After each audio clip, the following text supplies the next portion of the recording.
Okay, so we are going to see how many slides we can get through here.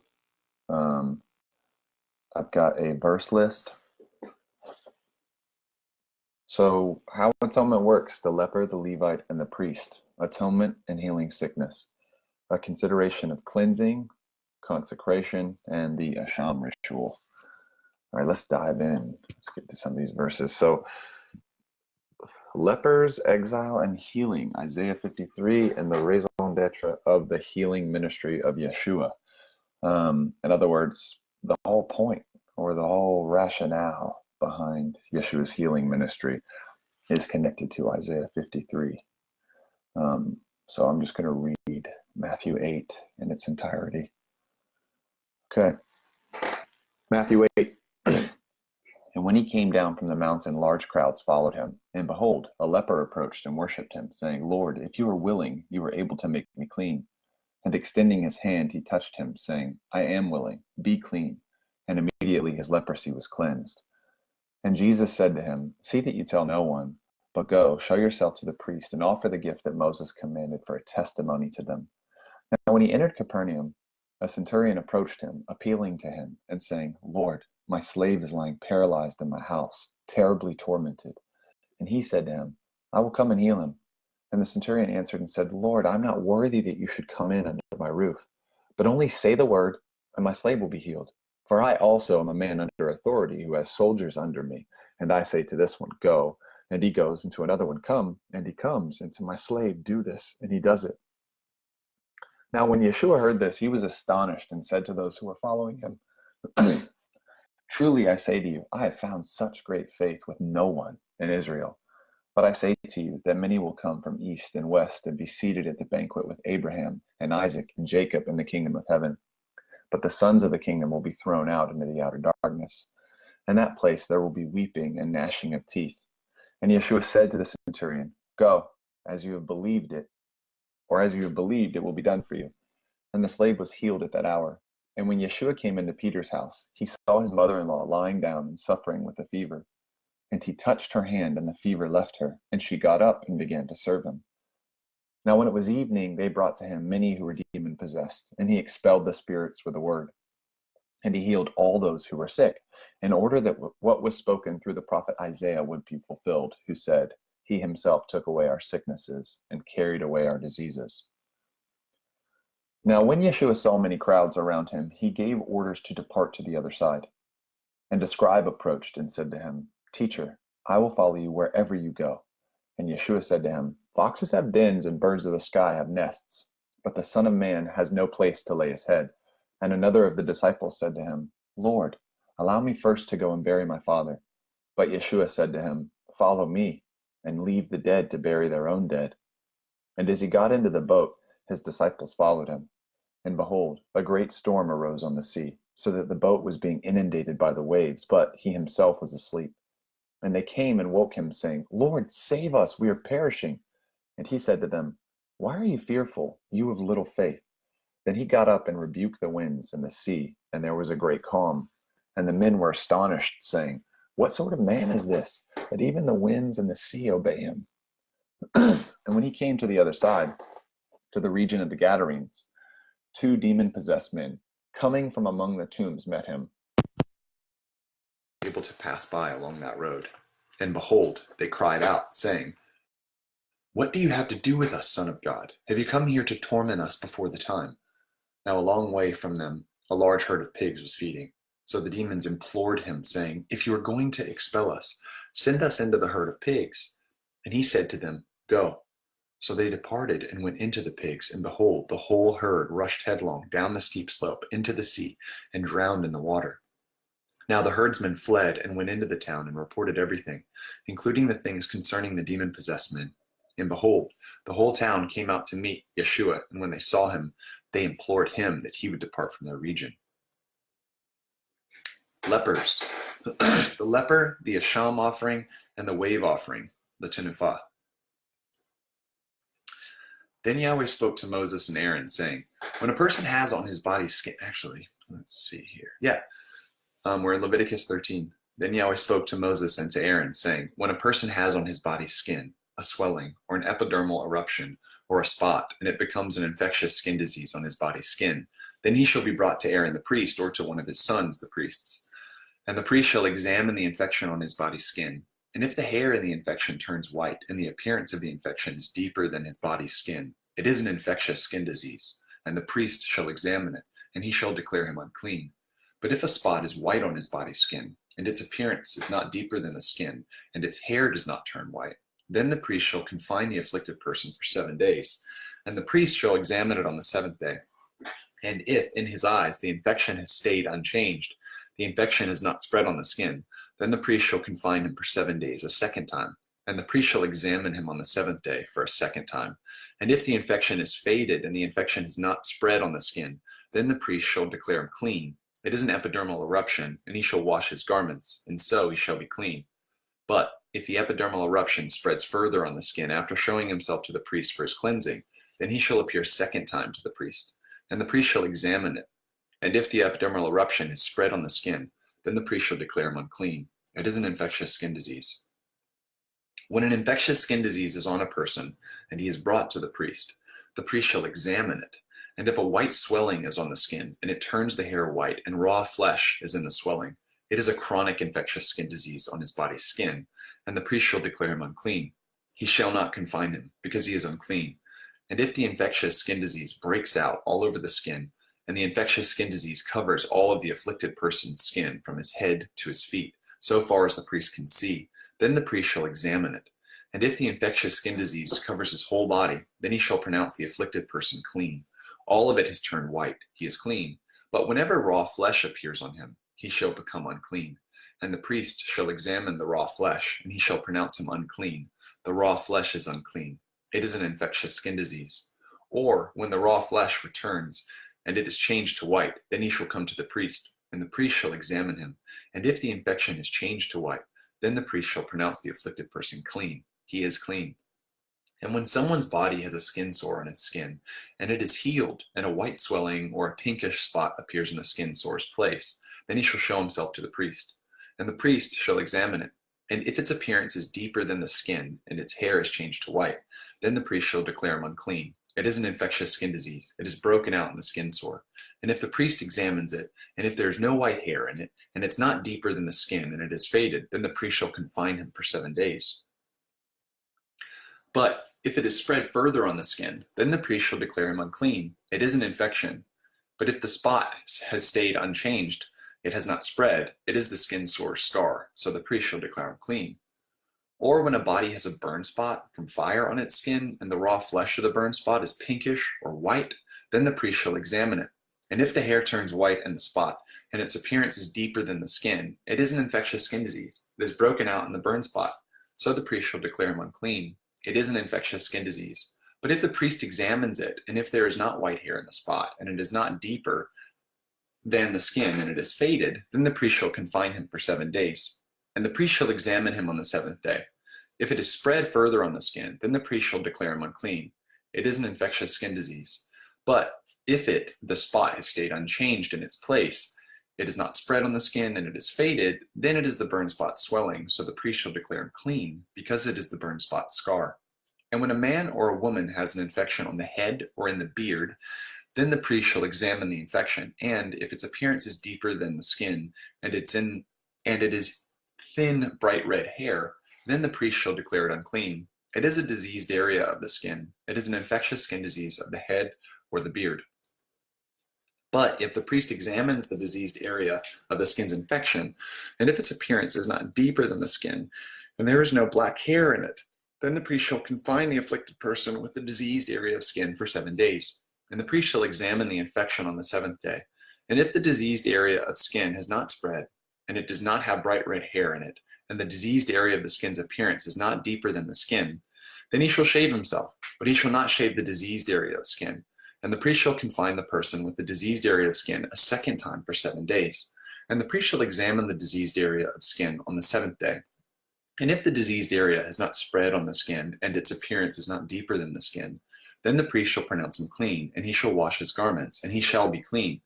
But if the diseased area of skin has not spread further on the skin after his cleansing, then the priest shall examine him. And if the diseased area of skin is spread on the skin, the priest shall not inspect for bright red hair. He is unclean.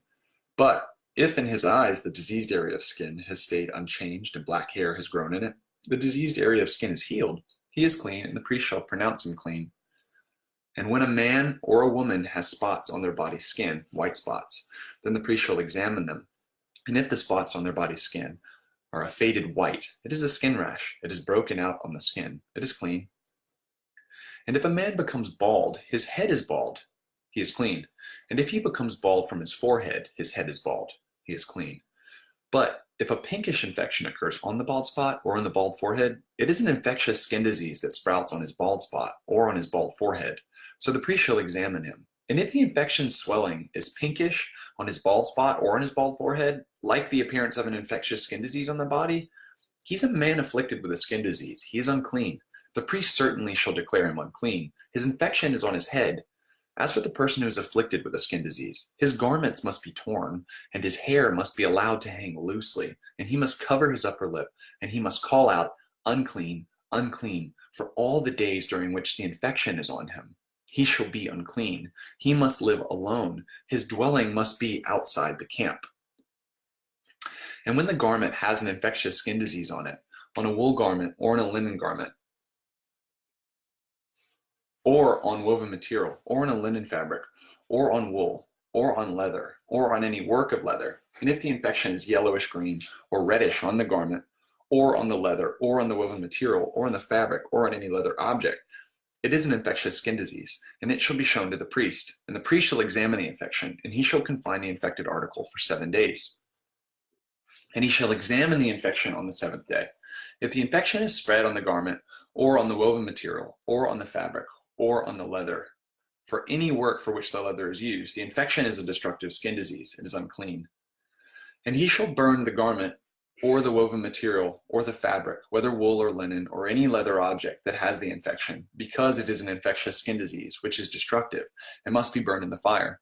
But if the priest examines it, and if the infection is not spread on the garment, or on the woven material, or on the fabric, or on any leather object, then the priest shall command, and someone shall wash that on which the infection is, and he shall confine it a second time for 7 days. And the priest shall examine it after the infection has been washed off. And if the infection has not changed its outward appearance, and the infection is not spread, it is unclean. He must burn it in the fire. It is a fungus on its back or on its front. But if the priest examines it, and if the infection is faded after it has been washed off, then he shall tear it from the garment, or from the leather, or from the woven material, or from the fabric. And if it appears again on the garment, or on the woven material, or on the fabric, or on any leather object, it is spreading. You must burn in the fire that which has the infection in it. And the garment, or the woven material, or the fabric, or any leather object that he might wash, and the infection is removed from them, then shall be washed a second time, and it shall be clean. This is the regulation of the infectious skin disease in the wool garment, or the linen, or the woven material, or the fabric, or any leather object, to declare it clean or to declare it unclean. Okay, so we're about to go into Leviticus 14. Before I forget, a future Josh, there seems to be a connection between Isaiah 6 and a man of unclean lips and the leper needing to cover his upper lip. Leviticus 14. Then Yahweh spoke to Moses, saying, "This is the regulation of the person afflicted with a skin disease at the time of his cleansing. And he shall be brought to the priest, and the priest shall go outside the camp, and the priest shall examine him. And if the skin disease's infection is healed on the afflicted person, then the priest shall command, and he shall take 2 living clean birds, and cedar wood, and a crimson thread, and hyssop for the one who presents himself for cleansing. Then the priest shall command someone to slaughter 1 bird over fresh water in a clay vessel. He must take the living bird, and the cedar wood, and the crimson thread, and the hyssop, and he shall dip them and the living bird in the bird's blood slaughtered over the fresh water. And he shall spatter the blood 7 times on the one who presents himself for cleansing from the infectious skin disease. And he shall declare him clean, and he shall send the living bird into the open field. Then the one who presents himself for cleansing shall wash his garments, and he shall shave off all his hair, and he shall wash himself in the water. Thus he shall be clean, and afterward he shall enter the camp. But he shall stay outside his tent for 7 days. And then on the 7th day he must shave off all his hair. He must shave his head, and his beard, and his eyebrows, and all the rest of his hair, and he shall wash his garments, and he shall wash his body in the water. Thus he shall be clean. On the 8th day he must take 2 male lambs without defect, and 1 ewe lamb in its first year without defect, and 3/10 of an ephah of finely milled flour mixed with oil as a grain offering, and 1 log of oil. And the priest who cleanses him shall present the man who presents himself for cleansing and these things before the tent of assembly's entrance.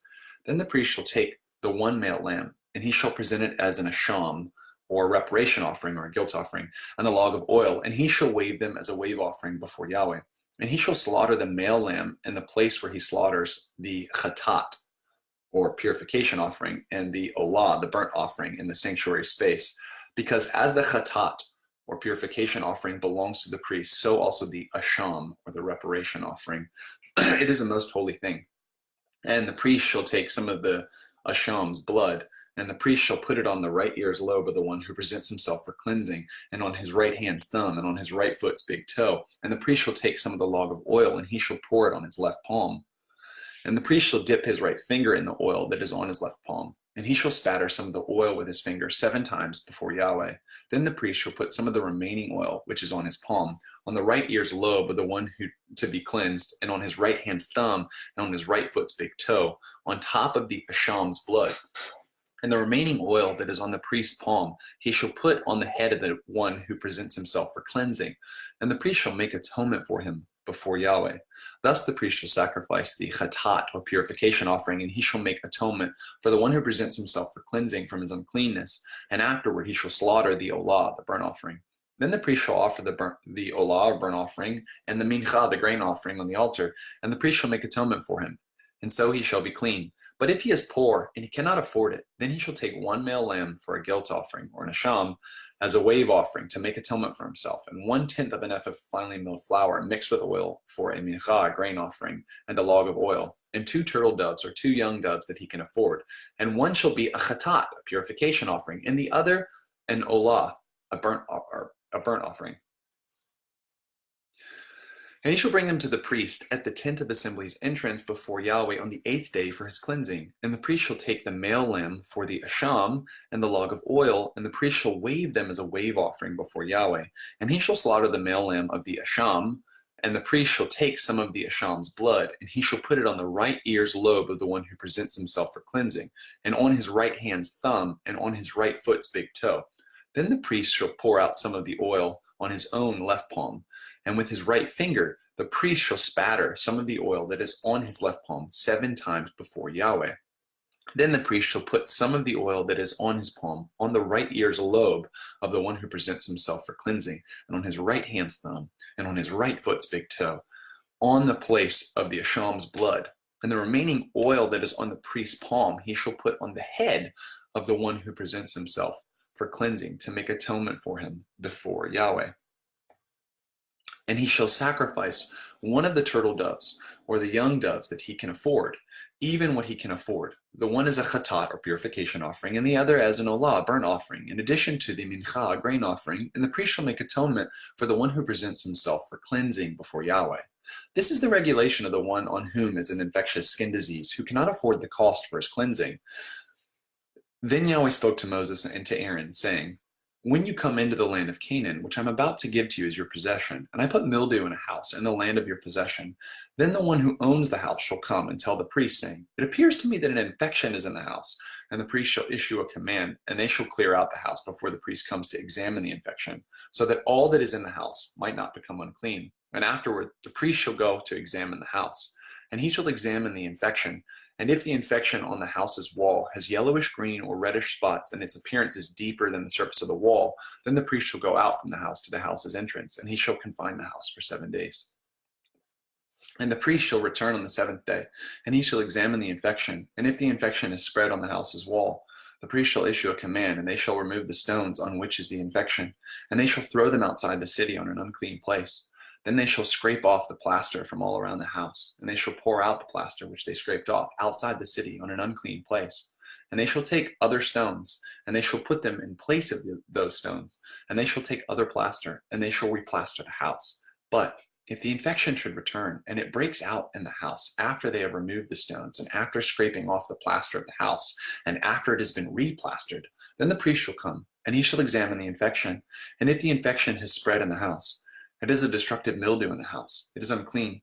So he shall break down the house, its stones and its wood, and all of the house's plaster, and he shall bring it all outside the city to an unclean place. And the person who enters into the house during all the days that he can find it shall become unclean until evening. And the person who sleeps in the house must wash his garments, and the person who eats in the house shall wash his garments. And if the priest comes again and examines the house, and if the infection is not spread in the house after being replastered, then the priest shall pronounce the house clean, because the infection is healed. And he shall take 2 birds and cedar wood and a crimson thread and hyssop to cleanse the house. And he shall slaughter the first bird over the fresh water on a clay vessel.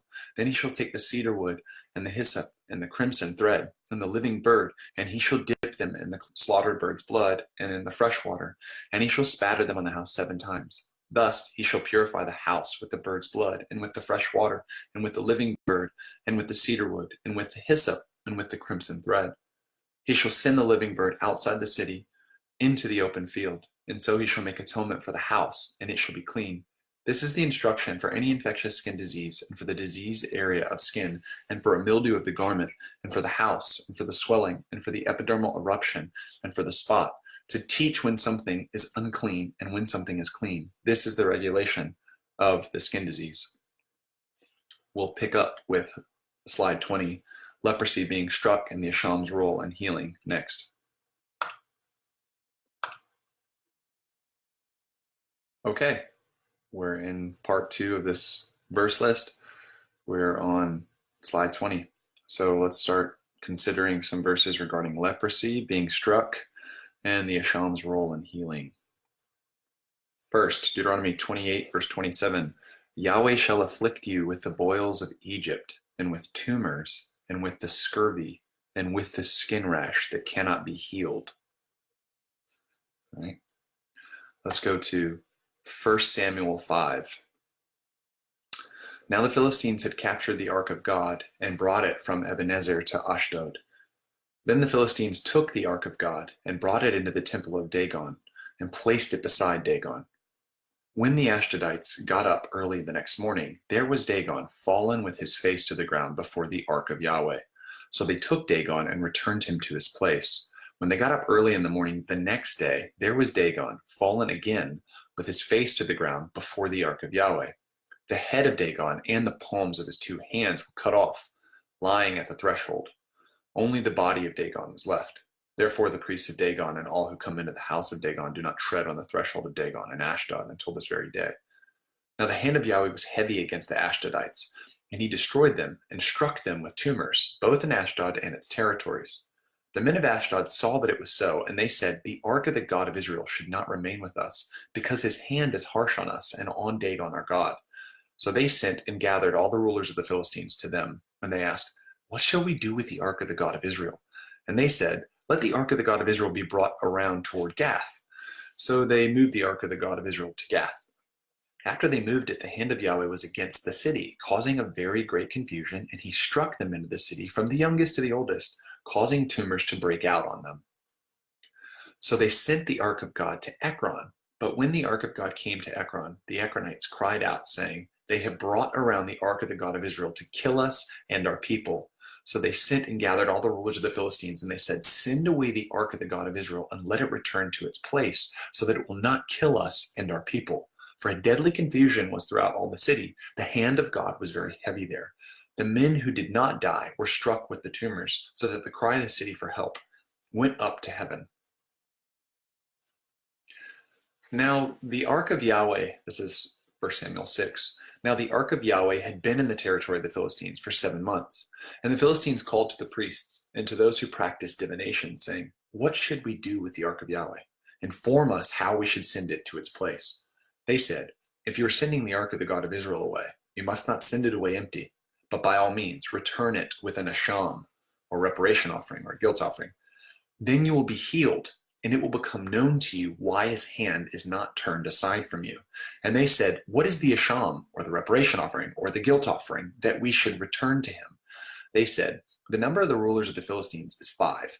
Therefore, send 5 gold tumors and 5 gold mice, because one plague was on all of you and all your rulers.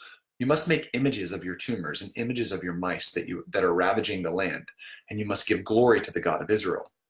Perhaps he will lighten his hand on you and on your gods and on your land. Why should you harden your hearts like the Egyptians and Pharaoh hardened their heart? Is it not just like when he dealt with them wantonly, so that they sent them away and they left? So then, prepare one new utility cart and 2 milking cows that have never had a yoke on them, and you must harness the cows to the utility cart, and then turn their calves from following them to their stall. And you must take the ark of Yahweh and place it on the utility cart with the gold objects that you are returning to him as an asham, or a guilt offering, or a reparation offering. You must place them in the container beside the ark and then send it off so that it goes away. You must watch. If it goes up by the way of its territory to Beit Shemesh, he has caused this great disaster to come on us. But if not, then we will know his hand has not struck us. It was by chance that this happened to us. So the men did so. They took 2 milking cows and harnessed them to the utility cart, but they shut up their calves in the stall. Then they put the ark of Yahweh on the utility cart with the container holding the gold mice and the images of their tumors. The cows went straight on the way, on the road to Beit Shemesh, on the one main road, lowing as they went. They did not turn aside to the right or to the left, and the rulers of the Philistines were walking after them up to the border of Beit Shemesh. Now the people of Beit Shemesh were reaping the wheat harvest in the valley. They lifted their eyes and saw the ark, and they were glad to see it. The utility cart came to the field of Joshua of Beit Shemesh and stopped there where there was a large stone. They split the wood of the utility cart and sacrificed the cows as an olah, or burnt offering, to Yahweh. Then the Levites took down the ark of Yahweh and the container that was beside it, in which were the gold objects, and they set them on the large stone. Then the men of Beit Shemesh offered olamim, or I don't know, olot, the burnt offerings, and they made sacrifices to Yahweh on that day. The 5 rulers of the Philistines saw it and returned to Ekron that same day. Now, these are the gold tumors which the Philistines returned as an asham, or a guilt offering or a reparation offering to Yahweh. 1 for Ashdod, 1 for Gaza, 1 for Ashkelon, 1 for Gath, and 1 for Ekron. And the gold mice according to the number of all the cities of the Philistines, for their 5 rulers, from the fortified city to the unwalled village of the open country, as far as the great stone where they set the ark of Yahweh, until this day, and the field of Joshua of Beit Shemesh. Okay. He struck 70 men among the men of Beit Shemesh because they looked into the ark of Yahweh. So the people mourned because Yahweh had struck a great blow among the people. Then the men of Beit Shemesh asked, "Who is able to stand before Yahweh, this holy God, and to whom shall it go up from us?" So they sent messengers to the inhabitants of Kiriath Yearim, saying, "The Philistines have returned the ark of Yahweh. Come down and take it up yourselves." Okay, we're going to transition in regards to concepts. We're going to look at the concept of exiled Judah being depicted as a leper. Isaiah 52:14-15 in the LEB. Just as many were appalled at you, such was his appearance, beyond human disfigurement, and his form beyond the sons of mankind. So he shall sprinkle many nations. Because of him, kings shall shut their mouths. For they shall see what has not been told them, and they shall consider with full attention what they have not heard. Here is my dynamic translation of Isaiah 52:14-15 from the Hebrew. This exaltation will shock them, just as when looking at you made the life drain out of so many of them, and seeing you made them like dead men. The sight of you is so marred and deformed beyond human visage, your once human form ruined by the disfigurement of your lesions. Thereupon he will cause them to leap back in horror, and even kings will shut their lips tight, silenced, because the thing that wasn't told to them, they'll clearly see, and the thing they didn't hear, they will understand.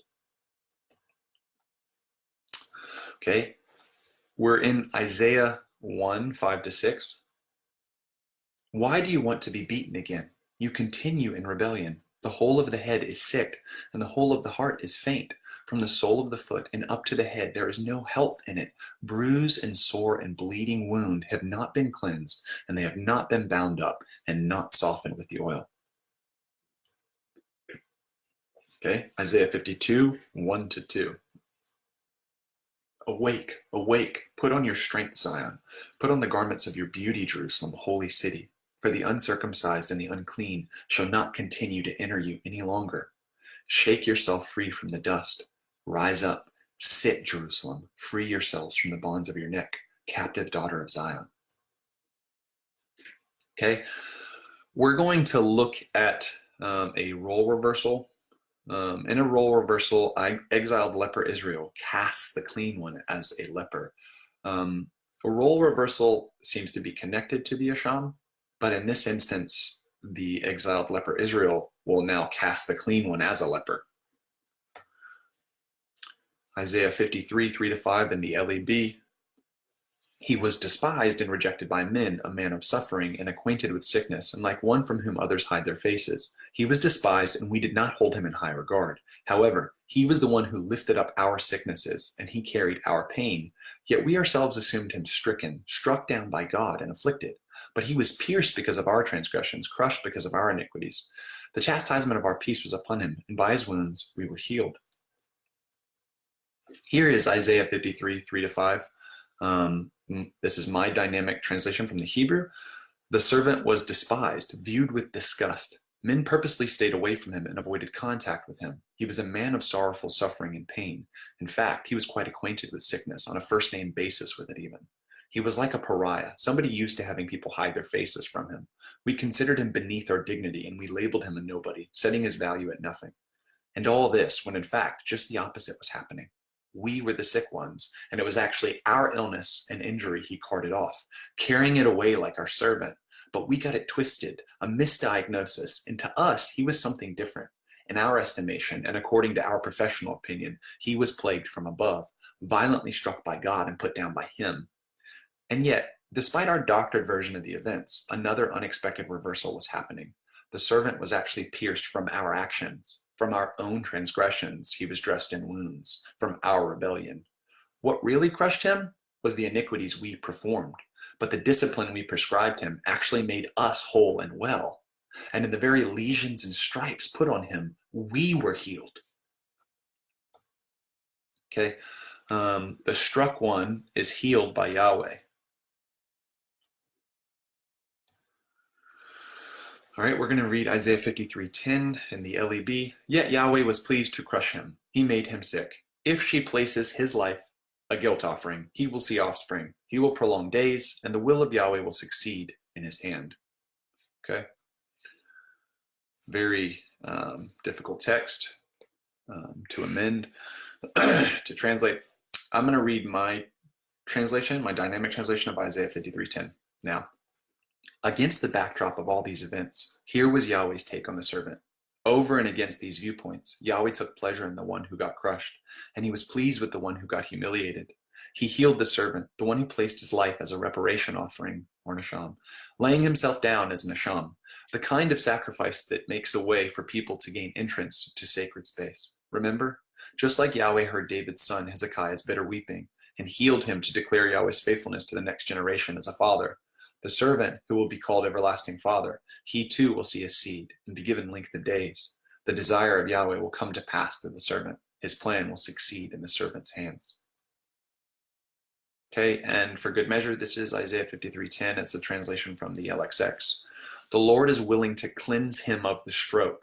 If you make a sin offering, our soul will see long-lived offspring, and the Lord is willing to remove him from the difficulty of his soul. Okay, Isaiah 38:9, a writing of Hezekiah, the king of Judah, when he was sick and had recovered from his sickness. Isaiah 38:16, Lord, they live by them, and the life of my spirit belongs to all among them, and restore me to health and keep me alive.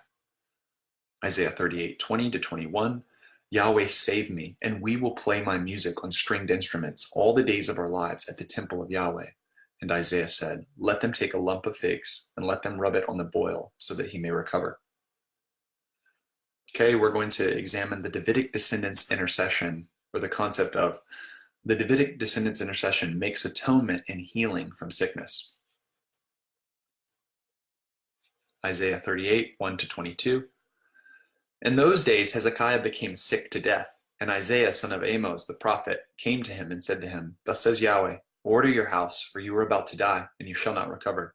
Then Hezekiah turned his face to the wall and prayed to Yahweh. And he said, O Yahweh, please remember how I have walked before your presence in faithfulness with a whole heart, and I have done the good in your eyes. And Hezekiah wept with great weeping. Then the word of Yahweh came to Isaiah, saying, Go and say to Hezekiah, thus says Yahweh, the God of David, your ancestor, I have heard your prayer.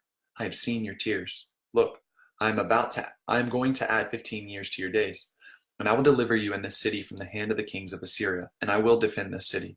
And this is the sign to you from Yahweh, that Yahweh will do this thing that he has spoken. Look, I will cause the shadow of the steps, which it had gone down on the steps of Ahaz with the sun, to turn backwards 10 steps. And the sun turned back 10 steps on the steps which it had gone down. A writing of Hezekiah, king of Judah, when he was sick and had recovered from his sickness. I was the one who said, I must go in the quiet of my days. I am summoned through the gates of Sheol for the rest of my years. I said, I shall not see Yah in the land of the living. I shall no more look at humankind among the inhabitants of the world. My dwelling place is pulled up and removed from me like the tent of my shepherd. I have rolled up my life like a weaver. He cuts me off from the thrum. From day to night you bring me to an end. I lie down until morning.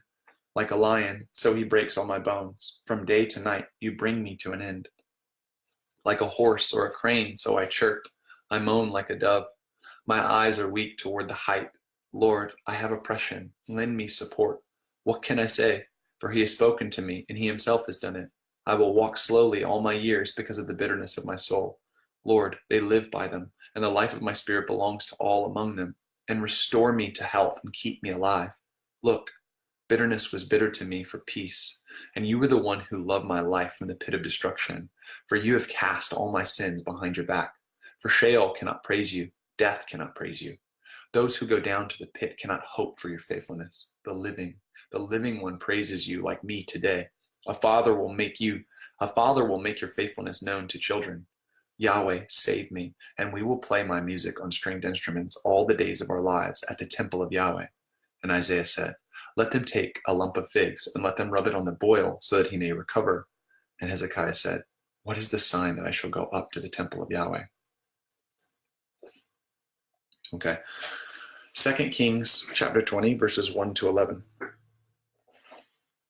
In those days, Hezekiah became deathly ill, and Isaiah, the son of Amos, the prophet, came to him and said to him, thus says Yahweh, command your house, for you are about to die. You will not recover. Then he turned his face to the wall and prayed to Yahweh, saying, O Yahweh, please remember how I went about before you in faithfulness and with a whole heart, and remember the good that I have done in your eyes. Then Hezekiah wept bitterly. Isaiah had not gone out from the middle of the city when the word of Yahweh came to him, saying, return, you must say to Hezekiah, the leader of my people, thus says Yahweh, the God of David, your ancestor. I have heard your prayer, and I have seen your tears. Look, I am about to heal you. On the third day, you shall go up to the temple of Yahweh. I will add to your days 15 years, and from the hand of the king of Assyria, I will deliver you and this city. I will defend this city for my sake, and for the sake of David, my servant. Then Isaiah said, bring a lump of figs. So they took and put it on the skin sores, and he lived. Hezekiah said to Isaiah, what is the sign that Yahweh will heal me, that I shall go up on the third day to the temple of Yahweh? Isaiah said, this is the sign for you from Yahweh, that Yahweh will do the thing that he has promised. Shall the shadow advance 10 steps, or shall it return 10 steps? Hezekiah answered, it is easier for the shadow to lengthen 10 steps. No, but let the shadow return backwards 10 steps. Isaiah the prophet called to Yahweh, and he brought back the shadow on the steps where it had gone down on the steps of Ahaz, backwards 10 steps. Okay, 2 Chronicles 30, 18 to 20. For a majority of the people, many from Ephraim, Manasseh, Issachar, and Zebulun, had not cleansed themselves, but they ate the Passover sacrifice otherwise than prescribed. But Hezekiah had prayed for them, saying, may the good Yahweh make atonement unto everyone whose heart is set to seek God, Yahweh the God of his ancestors, though not according to the cleansing for the sanctuary. And Yahweh listened to Hezekiah, and he healed the people. That is a passage where Hezekiah tries to do a Passover, and he invites the northern tribes, and they end up being plagued, although it seems they're not even aware of it, and he intercedes for them, and they're healed. Okay, the Levites. The Levite, the asham offering, and the wave offering, the tenufah. All right.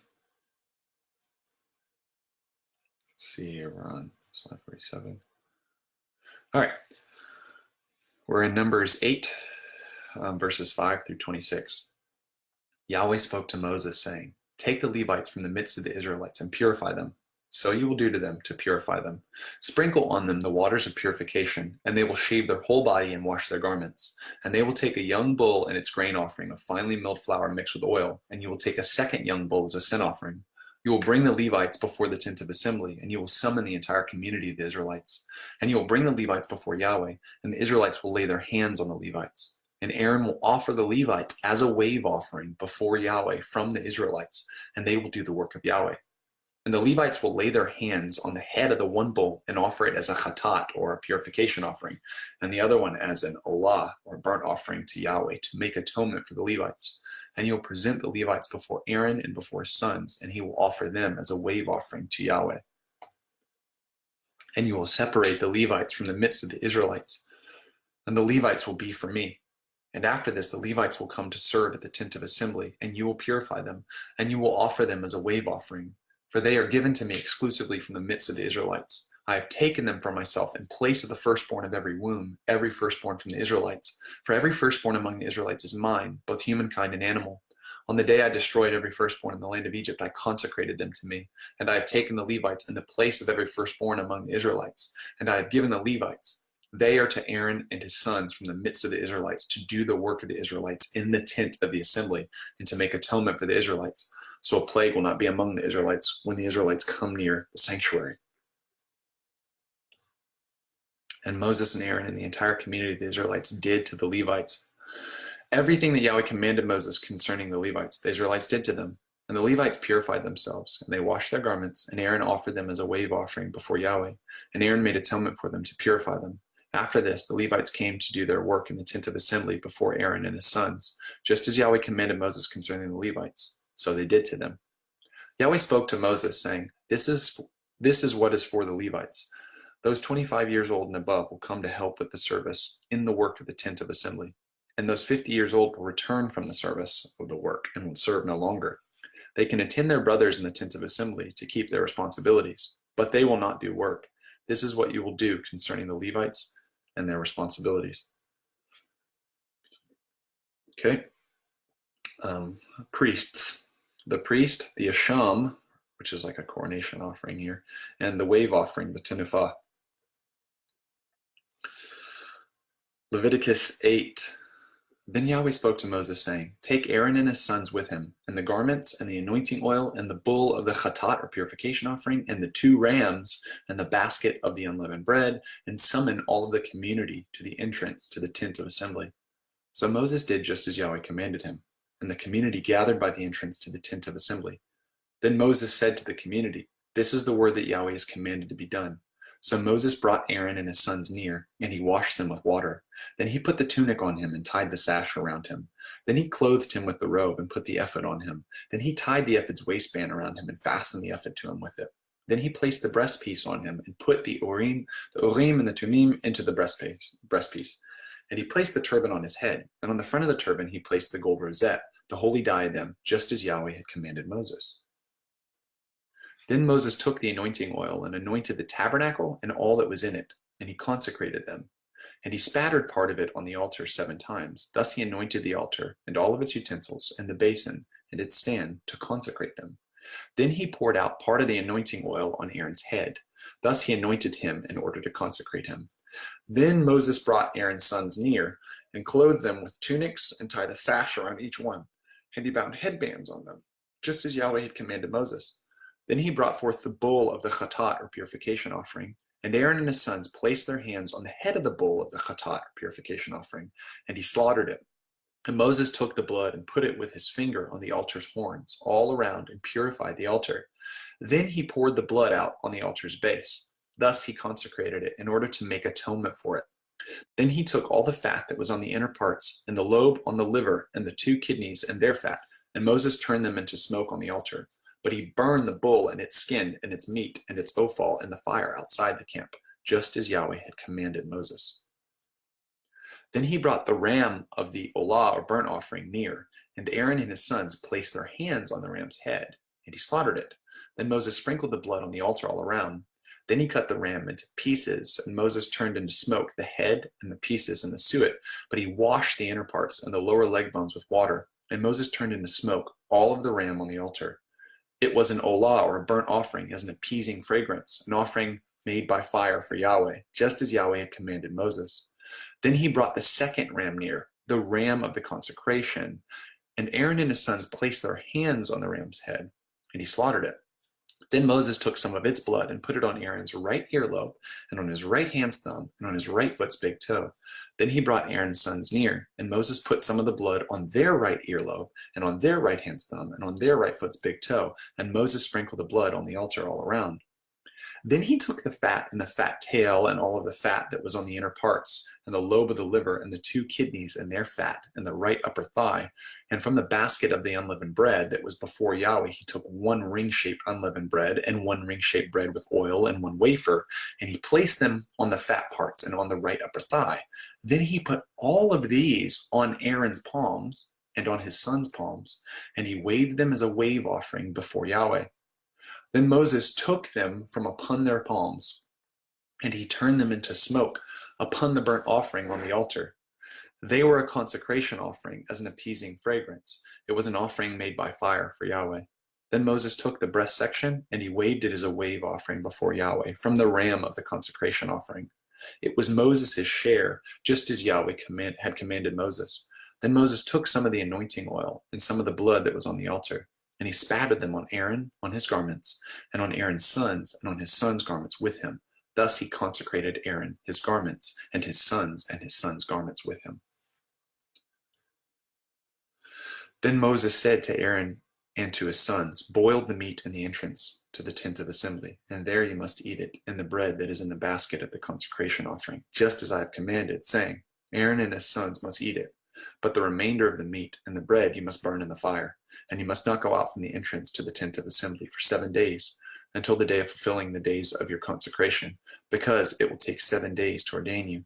Just as was done on this day, Yahweh commanded to be done in order to make atonement for you. And you must stay at the entrance to the tent of assembly day and night for 7 days, and you shall keep the obligation from Yahweh, so you might not die, for thus I have been commanded." So Aaron and his sons did all the things that Yahweh had commanded through Moses. Okay, we're going to revisit the consecration of the priests, but we're going to go to Exodus 29, and we're going to read verses 1 through 35. "And this is the thing that you will do for them, to consecrate them to serve as a priest for me. Take 1 young bull and 2 rams without defect, and unleavened bread, and unleavened ring-shaped bread cakes mixed with oil, and wafers of unleavened bread smeared with oil. You will make them with finely milled wheat flour. Then you will put them on 1 basket, and you will bring them on the basket, and bring the bull and the 2 rams. And you will bring Aaron and his sons to the entrance of the tent of assembly, and you will wash them with water. And you will take the garments and clothe Aaron with the tunic and the robe of the ephod, and you will fasten to him the ephod and the breastpiece with the waistband of the ephod. And you will set the turban on his head, and you will put the holy diadem on the turban. And you will take the anointing oil and pour it on his head and anoint him. And you will bring his sons and clothe them with tunics. And you will gird Aaron and his sons. And you will lost my place. Okay. Bring the bull. We'll start in verse 4. "And you will bring Aaron and his sons to the entrance of the tent of assembly, and you will wash them with water. And you will take the garments and clothe Aaron with the tunic and the robe of the ephod, and you will fasten to him the ephod and the breastpiece with the waistband of the ephod. And you will set the turban on his head, and you will put the holy diadem on the turban. And you will take the anointing oil and pour it on his head and anoint him. And you will bring his sons and clothe them with tunics. And you will gird Aaron and his sons with sashes and wrap headdresses on them. And priesthood will be theirs as a lasting rule. And you will ordain Aaron and his sons. And you will bring the bull before the tent of assembly, and Aaron and his sons will lay their hands on the head of the bull, and you will slaughter the bull before Yahweh at the entrance of the tent of assembly. And you will take some of the blood of the bull, and with your finger put it on the horns of the altar, and you will pour out all the blood at the base of the altar. And you will take and turn into smoke on the altar all the fat covering the inner parts, and the lobe on the liver, and the 2 kidneys and the fat that is on them. And the flesh of the bull and its skin and its offal you will burn with fire outside the camp. It is a chatat, or a purification offering. And you will take the 1 ram And Aaron and his sons will lay their hands on the head of the ram, and you will slaughter the ram and take its blood and sprinkle it on the altar all around. And you will cut the ram into pieces and wash its inner parts. And you will put its legs with its pieces and with its head. And you will turn into smoke on the altar all of the ram. It is an olah, or burnt offering from Yahweh, for Yahweh. It is a smell of appeasement, an offering by fire for Yahweh. And you will take the second ram, and Aaron and his sons will lay their hands on the head of the ram, and you will slaughter the ram and take some of its blood and put it on Aaron's right earlobe, and on the right earlobe of his sons, and on the thumb of their right hand, and on the big toe of their right foot. And you will sprinkle the blood at the base of the altar all around. And you will take some of the blood that is on the altar and some of the anointing oil, and you will spatter it on Aaron and on his garments, and on his sons, and on his sons' garments with him. And he will be sacred, and his garments, and his sons' garments with him. And you will take from the ram the fat, and the fat tail, and the fat covering the inner parts, and the lobe of the liver, and the two kidneys, and the fat that is on them, and the right thigh, because it is the ram of ordination. And 1 loaf of bread, and 1 ring-shaped bread cake of boiled bread, and 1 wafer from the basket of unleavened bread that is before Yahweh. You will put them all on the palms of Aaron and on the palms of his sons, and you will wave them as a wave offering before Yahweh, and you will take them from their hand and turn them to smoke on the altar beside the burnt offering as a fragrance of appeasement before Yahweh. It is an offering made by fire before Yahweh. And you will take the breast section from the ram of ordination that is for Aaron, and you will wave it as a wave offering before Yahweh. It will be your portion. And you will consecrate the wave offering breast section and the thigh of the contribution that was waved, and that was presented from the ram of the ordination that is for Aaron and for his sons. And it will be for Aaron and for his sons the lasting rule from the Israelites, because it is a contribution. And it will be a contribution from the Israelites from their sacrifices of fellowship, their contribution to Yahweh. And the holy garments that are for Aaron will be for his sons after him, in which to anoint them and to ordain them. 7 days the priest who replaces him from among his sons will wear them, who comes to the tent of assembly to serve in the sanctuary. And you will take the ram of ordination and boil its meat in a holy place. And Aaron and his sons will eat the meat of the ram and the bread that is in the basket at the entrance of the tent of assembly. And they will eat them, the things by which atonement was made for them, to ordain them, to consecrate them. And a stranger will not eat them, because they are holy objects. If anyone remains until morning from the ordination meat, if any remains until morning from the ordination meat or from the bread, you will burn the remainder in fire. It will not be eaten, because it is a holy object. And you will do so for Aaron and for his sons, according to all that I have commanded you. 7 days you will ordain them. Okay, you may have noticed certain peculiarities regarding hair, the shaving off of the hair for the Levites and for the lepers on re-entry or kind of entry into sacred space. All right, so hair, shaving and growing. Newborn. Now you can level up and gain access to a higher level of sacred space, moving up levels of clean space. So let's look at Numbers chapter 6, verses 1 to 21. Yahweh spoke to Moses, saying, "Speak to the Israelites and say to them, when a man or woman takes a special vow, a vow of a Nazirite to keep separate for Yahweh, he will abstain from wine and fermented drink. He will not drink wine vinegar or vinegar of fermented drink. He will not drink the fruit juice of grapes or eat fresh or dry grapes. All the days of his separation you will not eat from anything that is made from the grapevine, from sour grapes to the skin of grapes. All the days of the vow of his separation, a razor will not pass over his head, until fulfilling the days that he separated himself to Yahweh. He will be holy and grow long the locks of the hair of his head. All the days of keeping himself separated for Yahweh, he will not go out, he will not go to a person who is dead. For even his father, mother, brother, or sister, he will not make himself unclean by their death, because the separation to his God is on his head. He will be holy for Yahweh all the days of his separation. If someone dies suddenly and makes the head of his separation unclean, he will shave off the hair of his head on the day of his cleansing. On the 7th day he will shave it off. On the 8th day he will bring 2 turtle doves or 2 young pigeons to the priest by the doorway of the tent of assembly. And the priest will offer one for a sin offering, or a chatat, a purification offering, and one for an olah, a burnt offering. And he will make atonement for him, because he sinned concerning the corpse. He will consecrate his head on that day. He will rededicate to Yahweh the days of his separation and bring a ram lamb in its first year as an asham, or a guilt offering or reparation offering. The former days of his vow will fall away, because his separation was defiled. This is the regulation of the Nazarite for the day of the fulfilling of the days of his separation. One will bring him to the doorway of the tent of the assembly. He will present his offering to Yahweh, one ram lamb in its first year without defect as a burnt offering or an olah, and one ewe lamb in its first year without defect as a chatat or a purification offering, and one ram without defect as a shlomim or a fellowship offering, and a basket of unleavened bread, finely milled flour of ring-shaped bread cakes mixed with oil, and wafers of unleavened bread smeared with oil, and their grain offering, and their libations. The priest will present before Yahweh and offer his chatat, or purification offering, his olah, his burnt offering, and he will offer a ram as a sacrifice of a shlomim, a fellowship offering to Yahweh, in addition to the basket of the unleavened bread. The priest will offer his mincha, or his grain offering, and his libation. The Nazarite will shave off the hair of his consecrated head at the doorway of the tent of assembly, and he will take the hair, of his consecrated head, and he will put it on the fire that is beneath the sacrifice of the shlomim, with the fellowship offering. The priest will take the shoulder from the ram that is boiled, and one ring-shaped bread cake of unleavened bread from the basket, and one wafer of unleavened bread, and he will put them on the hands of the Nazarite after he has shaved his consecrated head. The priest will wave them as a wave offering before the presence of Yahweh.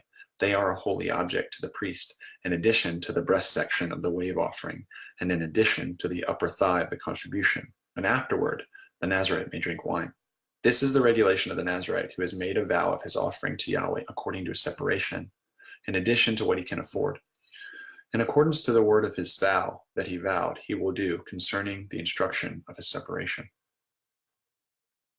Okay, this is Deuteronomy 21, 10-14, detailing when a non-Israelite woman who is taken captive is desired by an Israelite warrior or soldier or an Israelite and wants to take the woman for a wife. You'll notice what she has to do with her hair. When you go out for battle against your enemies, and Yahweh your God gives them into your hand, and you lead the captives away, and you see among the captives a woman beautiful in appearance, and you become attached to her, and you want to take her as a wife, then you shall bring her into your household, and she shall shave her head, and she shall trim her nails, and she shall remove the clothing of her captivity from her, and she shall remain in your house, and she shall mourn her father and her mother a full month. And after this, you may have sex with her, and you may marry her, and she may become your wife. And then, if you do not take delight in her, then you shall let her go to do whatever she wants, but you shall not treat her as a slave, since you have dishonored her. Okay, you can see the shaving of the head there.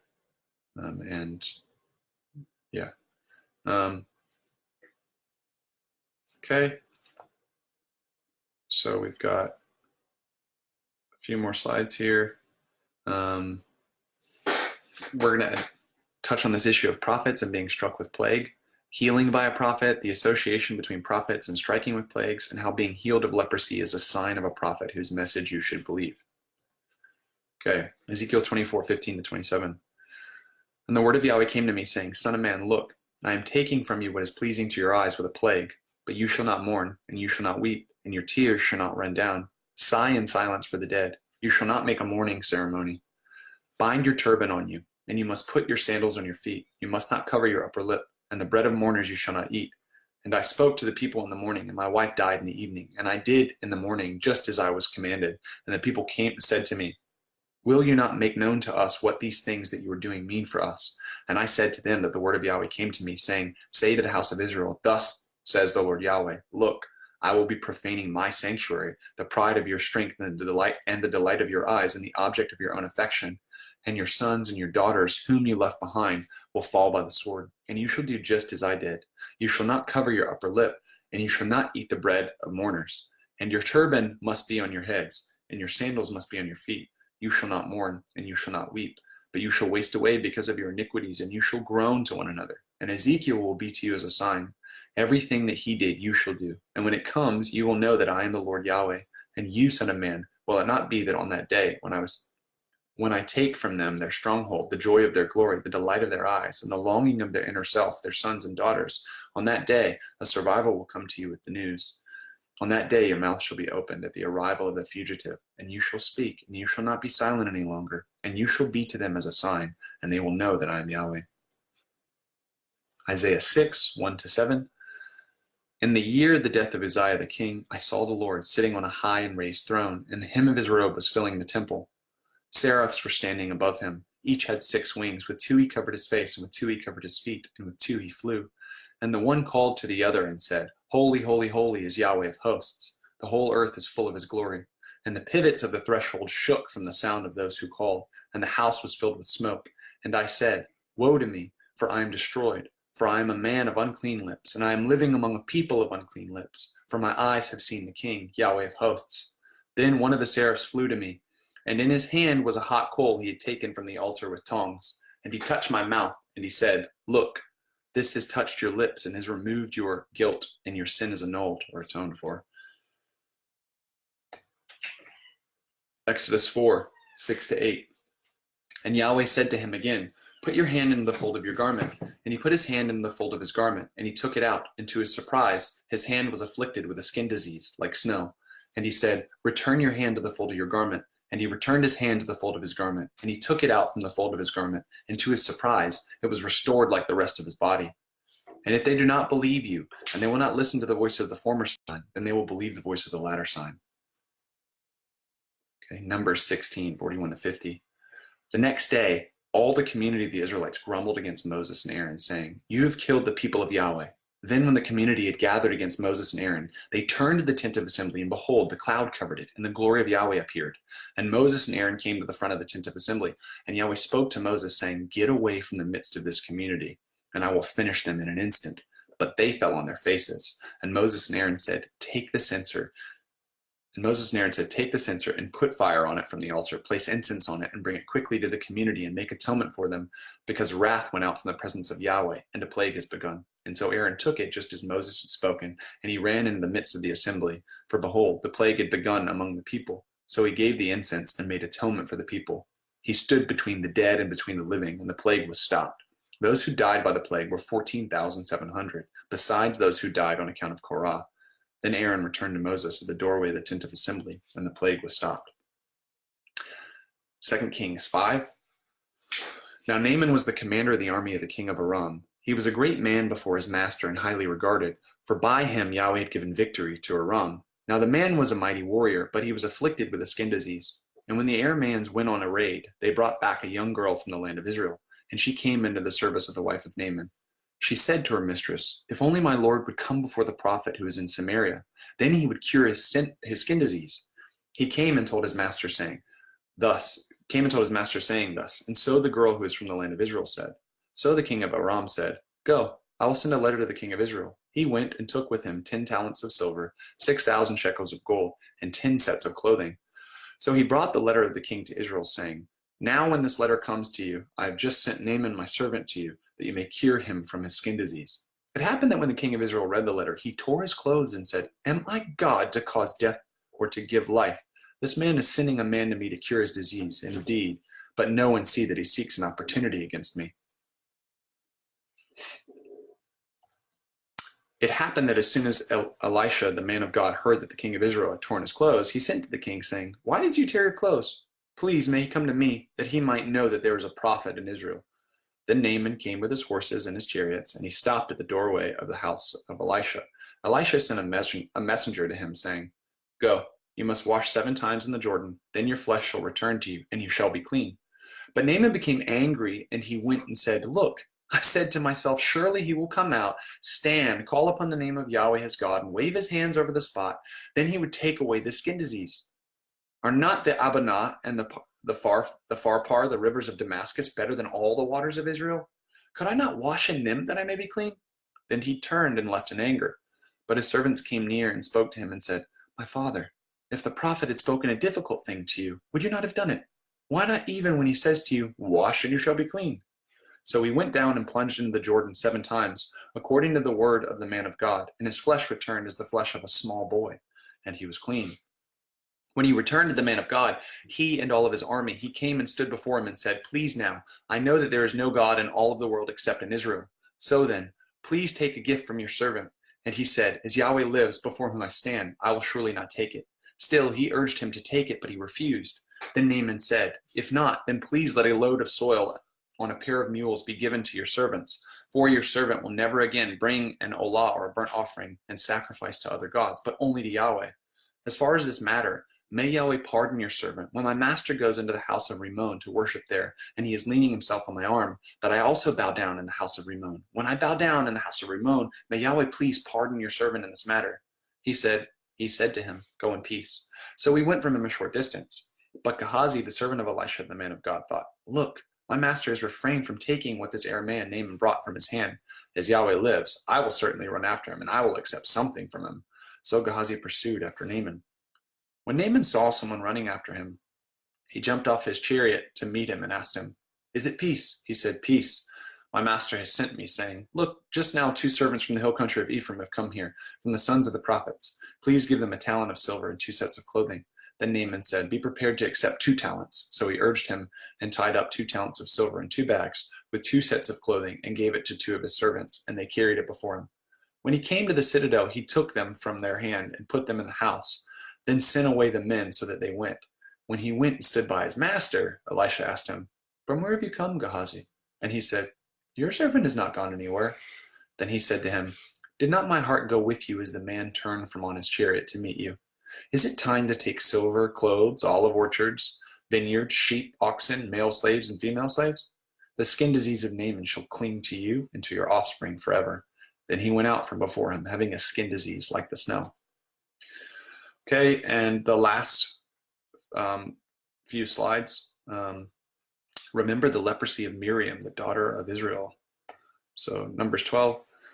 And Miriam and Aaron spoke against Moses because of the Cushite woman whom he took, because he took a Cushite wife. And they said, has Yahweh spoken only through Moses? Has not Yahweh also spoken through us?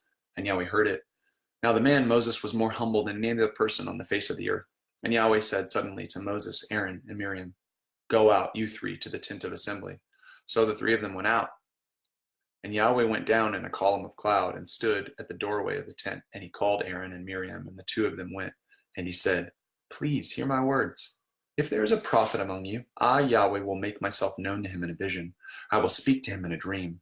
Not so with my servant Moses. In all my house he is faithful.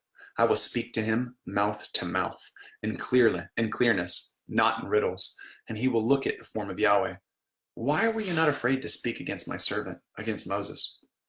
And Yahweh became very angry with them, and he went away. And the cloud departed from on the tent, and behold, Miriam was infected with a skin disease, white like snow.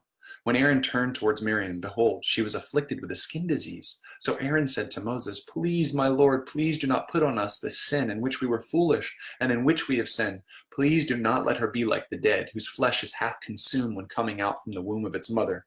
And Moses cried to Yahweh, saying, God, please heal her. But Yahweh said to Moses, if her father had surely spit in her face, would she not bear her shame for 7 days? Let her be confined for 7 days to an outside place of the camp, and afterward she may be gathered. So Miriam was confined to the outside place of the camp 7 days, and the people did not set out until Miriam was gathered. And afterward the people set out from Chazarot, and they encamped in the desert of Paran. And this is the last slide. Deuteronomy 24, 8-9. Be watchful with respect to an outbreak of any infectious skin disease, by being very careful and by acting according to all that the priests and the Levites have instructed you, just as I have commanded them, so you shall diligently observe. So remember what Yahweh your God did to Miriam on the journey when you went out from Egypt. Okay, and we went through 78 slides. We are done with this verse list. Hopefully I'll be able to make some other videos that have more to do with kind of breaking down and fleshing out these verses.